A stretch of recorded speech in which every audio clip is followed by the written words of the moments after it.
Respected God Narayan, Namaskar. I am presenting here my concept of global power dynamics.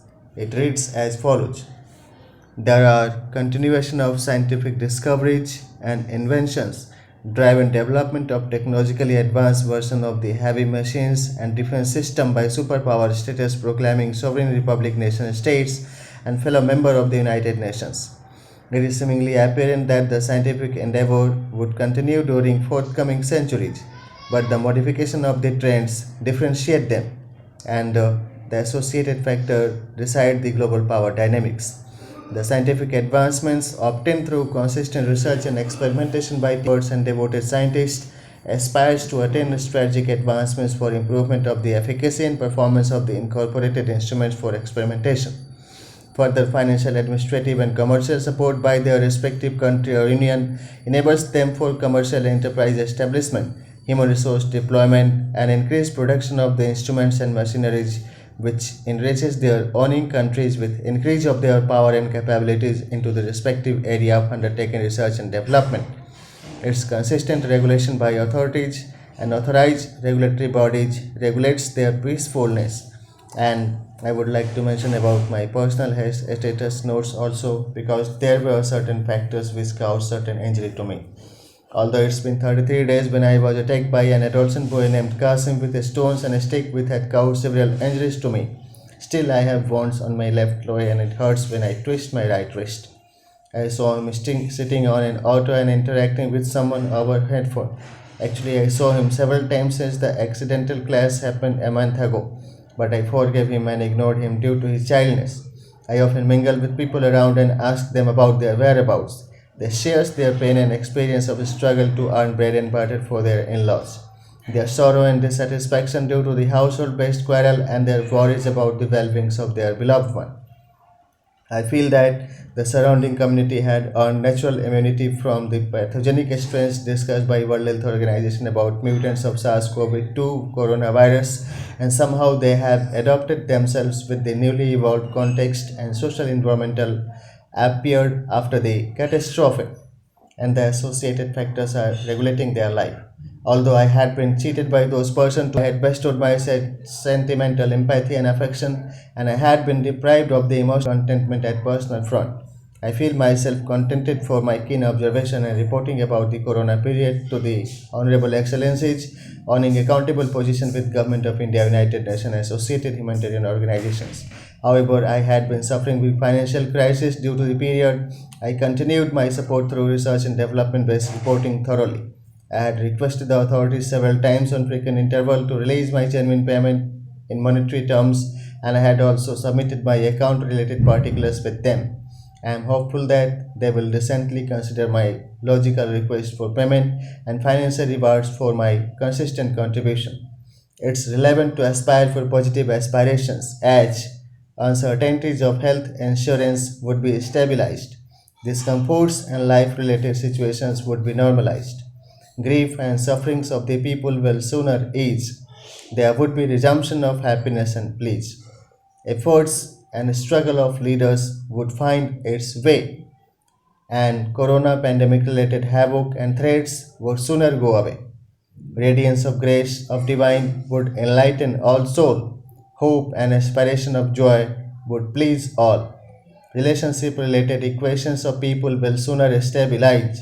Our life related problems will sooner normalize. Pandemic related challenges will sooner fade away. Our hard labor, courage, and efforts would find its way. Om Namah Shivaya. And I would like to mention my experience about Mahabharata reading.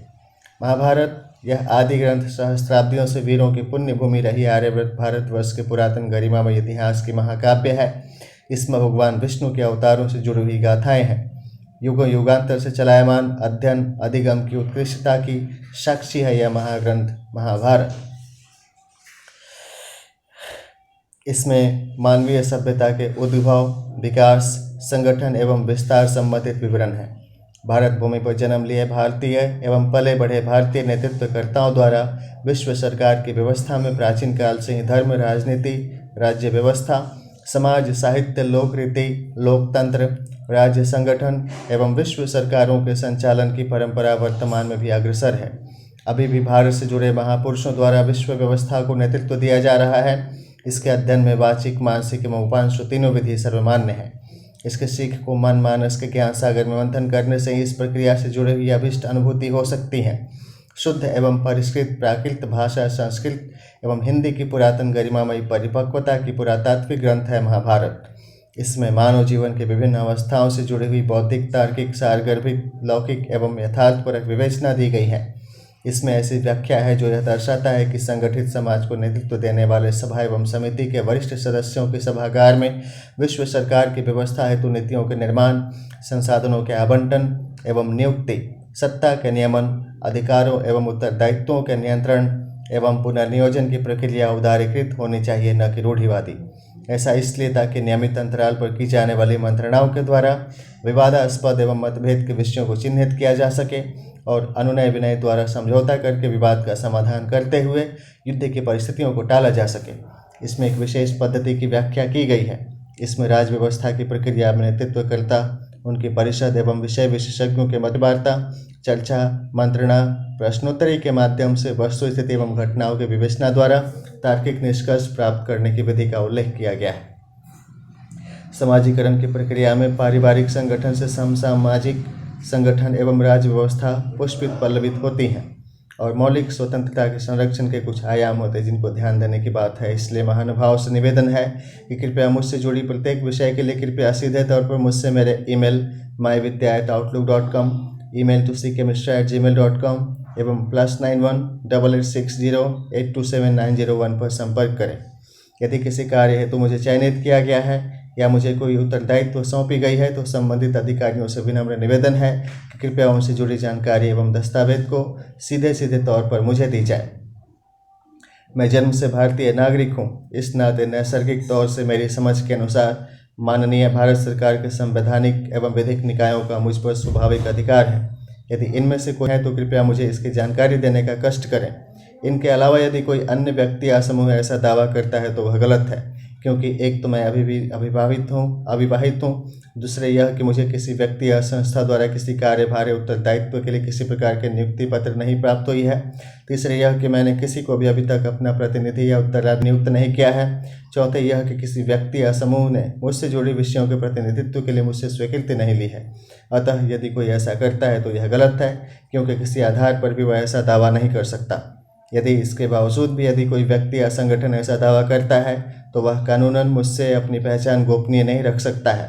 सक्षम अधिकारी द्वारा उसे निर्देश दिया जाए कि मुझे अपनी पहचान एवं ऐसा करने का मंतव्य बताए, क्योंकि अपने जीवन से जुड़ी घटनाओं एवं प्रस्तुत परिस्थितियों का मुआयना करने से मुझे पुख्ता विश्वास होता है कि कोई ऐसा इसलिए करता रहा है ताकि अपने किसी आपराधिक नियत से गिरोहबंदी करके मुझसे जुड़ी हुई सूचनाओं को मुझे नहीं बताए एवं इनका गलत लाभ उठाता रहे।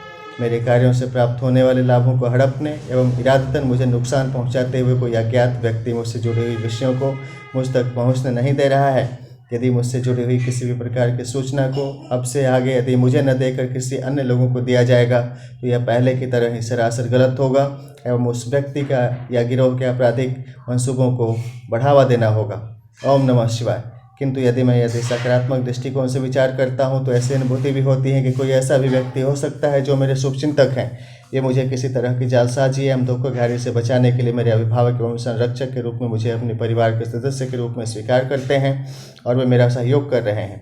ये मुझे एक सामान्य मानव के रूप में स्वीकार करते हैं। इस आधार पर वह एक मानव होने के नाते इस बात को मानते हैं कि सामान्य मानवों की तरह मैं भी अपने जीवन को क्षुब्ध करने वाली परिस्थितियों से खींचकर या आवेश में कुछ ऐसी बात बोल या लिख सकता हूं जो तार्किक तौर पर गलत हो सकती हैं, या ऐसा प्रतीत हो सकता है कि वह विचार किसी व्यक्ति विशेष के विरुद्ध हो। वे अपने विवेकाधिकार से इस बात की पुष्टि करते हैं कि वह गुस्से में ऐसा कह दिया होगा। कृपया इस बात को तुल नहीं दें। ऐसे थोड़े न है कि कह दिया तो हो गया, नहीं हुआ। वे ऐसे किसी भी निरर्थक कथन को खंडन करते हैं। वे सही तर्क प्रस्तुत करते हुए तथ्यों का पृथकीकरण करते हुए ये सिद्ध करते हैं कि फलाना बात सही है। इन बातों का कोई औचित्य नहीं है। ऐसे ही अन्य विधि से वे हमारे देश के अन्य सामान्य मानवों की तरह मुझे भी सामान्य मानव स्वीकार करते हैं। वे मानवाधिकार के आधार पर इस वैश्विक आपदा प्रबंधन में दिए गए मेरे कठिन प्रयासों एवं भरसक प्रयास की सराहना करते हैं। वे मुझे मेरे वाजिब अधिकारों को प्राप्त करने में सहयोग करेंगे, ऐसी शुभ भावना भी आती है।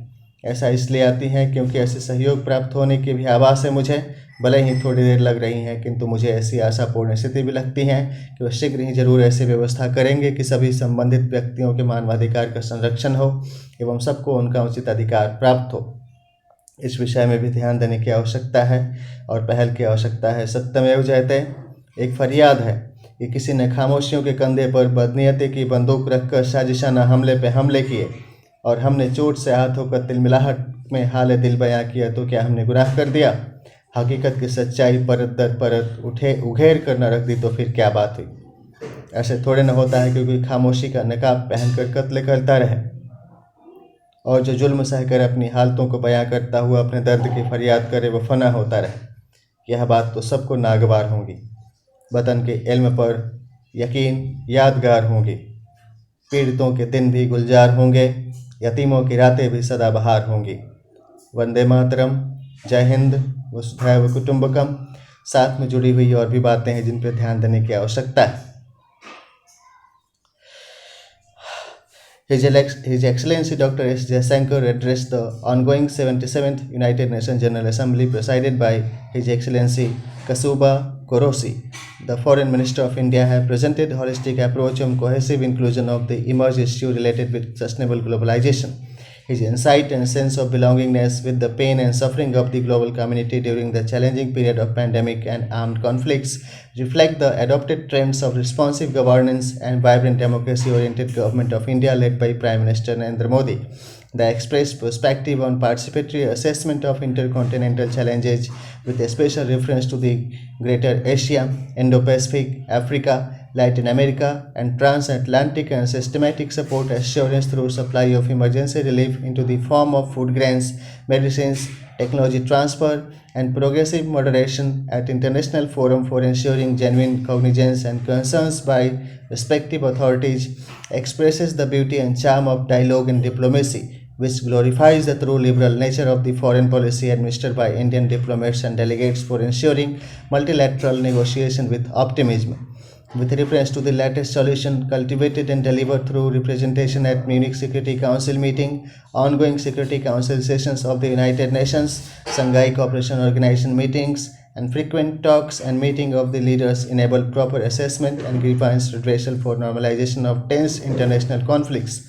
As I have observed a few recent subsequent presentations into the 77th session by Justin Trudeau, Canada PM, Ukraine President Zelensky, American President Joe Biden, and recently organized SPIFE 2022 address by Russian President Putin, there are positive indications of the continuation of the functioning of the welfare-oriented democratic world order. Grace of God is glowing, and they will bring certain solution to the suffering of the people. मेरा महाभारत बात कल 24 सितंबर 2022 को 100% पूर्ण 7250 पृष्ठों तक हुआ है। इसके अध्ययन में शुरुआत में कुछ समय तक मानसिक फिर मौन पाठ किया, इसके बाद सुर लय ध्वनि के अनुसार वाचिक पाठ किया। बीच बीच में कई बार मन बिल्कुल व्याकुल एवं विचलित होने लगी थी। कई बार तो ऐसा भी विचार आता था कि पढ़ूँ या ना रोक दूँ, पढ़ूँ कि ना पढ़ूँ, पढ़म कि ना पढ़म, ना पढ़म कि पढ़म। फिर हिम्मत जुटाकर पढ़ता रहा। यह ग्रंथ आगे की पीढ़ियों को भी मार्गदर्शन करती रहेंगी। इसमें विवेचित घटनाओं की श्रृंखला के अनुसार भगवान विष्णु के अवतरण, जीवन लीला एवं पुनः अपने लौकिक शाश्वत वृंदावन धाम क्षीर सागर में साहित्यता की विवेचना की गई है। प्रत्येक युग में अपने सशरीर अवतीर्ण होने के बाद पूर्ण कला को जीवंत करते हुए समकालीन मानव समाज की पाथेय बनकर जगत के पालनहार इस सृष्टि के पालन में व्यष्टि से समष्टि की साहित्यता को सिद्ध करते हैं।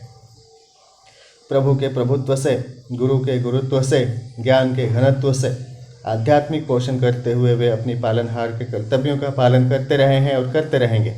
हमारी स्मृतियों पर चलचित्रों की गहरी छाप पड़ती हैं। हमारे जीवन से जुड़ी हुई स्मृतियों को पुनः ज्ञात करने के प्रयास में इनकी महत्वपूर्ण भूमिका संदर्भित है। यह यथार्थ है कि हम लोग अपने बचपन से जो देखते हैं, पढ़ते हैं, सुनते हैं, सीखते हैं, लिखते हैं, करते हैं, उनसे हमारा व्यक्तित्व परिभाषित होता है। यह तो महाभारत के बारे में महाभारत में लिखा हुआ है कि यह महान एवं महान भारी किताब है। इसमें उद्धृत उदाहरणों का पूरा याद रखना संभवतः असंभव है। इसमें यह विवेचित है कि कृत्य भी देव हैं और कर्म भी, अलक्षित भी वही हैं और प्रत्यक्ष भी, दृश्य भी वही हैं और दृष्टा भी, साक्षी भी वही हैं और निमित्त भी। ईश्वरीय चैतन्यता की व्याप्ति हम सभी मानवों में आत्म रूप से होती हैं। उनकी कृपा से ही हमें इनकी चैतन्यता की तीव्र एवं मध्यम होती रहती हैं। यह सामान्य तौर से अनुभव है कि त्रिगुणातीत महामायाधीश श्री विष्णु की अनंत अमर प्रभाव से जीवों को स्वाभाविक रूप से प्रभावित होना पड़ा है और आगे भी होना पड़ेगा। हमने उनकी कृपा से जन्म लिया है, जीवंत हैं व प्राणोत्सर्ग करेंगे। कल से शारदीय नवरात्र प्रारंभ होंगी। ओम नमो भगवते वासुदेवाय नमो नमः।